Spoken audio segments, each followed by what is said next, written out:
Hi അസ്സാം വലൈക്കും. ഹിബാസ് വേൾഡിലേക്ക് എല്ലാവർക്കും സ്വാഗതം. ഞാനിന്ന് മധുരക്കിഴങ്ങ് കൊണ്ടുള്ള നല്ലൊരു സ്വീറ്റിൻ്റെ റെസിപ്പി ആയിട്ടാണ് വന്നിട്ടുള്ളത്. അതെങ്ങനെയാണ് റെഡിയാക്കുന്നതെന്ന് നോക്കാം. ഞാനൊരു 4 കഷ്ണം മധുരക്കിഴങ്ങ് ഇഡ്ഡലി തട്ടിൽ വെച്ച് പുഴുങ്ങി എടുത്തിട്ടുണ്ട്. അതിൻ്റെ തൊലിയൊക്കെ കളഞ്ഞ് ചെറുതായിട്ടൊന്ന് കഷ്ണമാക്കിയതിന് ശേഷം നമുക്കൊരു മിക്സിയുടെ ജാറിലേക്ക് ഇട്ട് കൊടുക്കാം. ഇനി അതിലേക്ക് 3 സ്പൂൺ മൈദാമാവും ഗോതമ്പ് മാവും ഇട്ട് കൊടുക്കാം. ഒരു 3 ഏലക്കയും 2 ശർക്കര പാനിയാക്കിയിട്ടുള്ളതാണ്. മധുരത്തിന് ആവശ്യമായിട്ട് അതും കൂടെ ഒഴിച്ച് കൊടുക്കാം. അതിനുശേഷം ഒരു അരക്കപ്പ് തേങ്ങാപ്പാലോ വെള്ളമോ ഒഴിച്ച് ഒട്ടും കട്ടയില്ലാതെ നല്ലതുപോലെ അരച്ചെടുക്കാം. അതൊരു നോൺ സ്റ്റിക്ക് പാനിലേക്ക് ഒഴിച്ച് കൊടുക്കുക. അതിനുശേഷം 1/4 സ്പൂൺ ഉപ്പും 1 സ്പൂൺ നെയ്യും കൂടെ ഇട്ട് കൊടുത്ത് നല്ലതുപോലെ ഒട്ടും കട്ടയില്ലാതെ തന്നെ അതൊന്ന് കുറുക്കിയെടുക്കാം.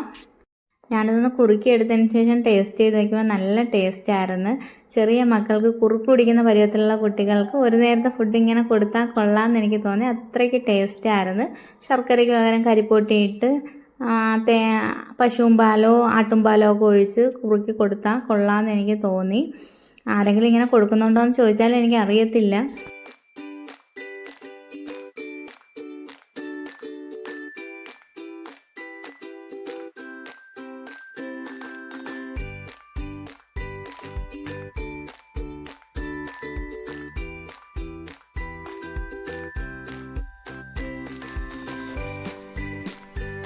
ഒട്ടും കട്ടയില്ലാതെ തന്നെ കുറുക്കി എടുത്തിട്ടുണ്ട്. ഇനി ഒരു ഇഡ്ഡലി തട്ടിൽ ഒരു സ്റ്റീൽ പാത്രത്തിൽ നെയ്യ് പുരട്ടിയതിന് ശേഷം അതിലേക്ക് ഇതൊന്ന് ഒഴിച്ചു കൊടുത്ത് ഒന്ന് ലെവൽ ചെയ്തതിന് ശേഷം നമുക്ക് അടച്ചു വെച്ച് ഒരു 5 മിനിറ്റ് മതിയാകും ഒന്ന് വേവിച്ചെടുക്കാം. ഈ സമയത്ത് നട്ട്സൊക്കെ ഉണ്ടെങ്കിൽ ചേർത്ത് കൊടുക്കാവുന്നതാണ്. സ്വീറ്റ് പൊട്ടറ്റോ കൊണ്ട് നല്ല സ്വീറ്റ് ആയിട്ടുള്ള ഒരു റെസിപ്പി റെഡി ആയിട്ടുണ്ട്. എല്ലാവരും ഇതുപോലെ ഒന്ന് ട്രൈ ചെയ്ത് നോക്കണം. കുട്ടികൾക്കും വലിയവർക്കൊക്കെ ഒരേ കണക്ക് ഇഷ്ടമാകും. എല്ലാവരും ഇതുപോലെ ഒന്ന് ട്രൈ ചെയ്ത് നോക്കണം. വീഡിയോ ഇഷ്ടമായ ലൈക്ക് ചെയ്യാനും കമൻറ്റ് ഇടാനും മറക്കരുത്. പുതുതായിട്ട് കാണുന്ന കൂട്ടുകാരെങ്കിലും ഉണ്ടെങ്കിൽ ഒന്ന് സബ്സ്ക്രൈബ് ചെയ്ത് സപ്പോർട്ടാക്കാൻ മറക്കല്ലേ.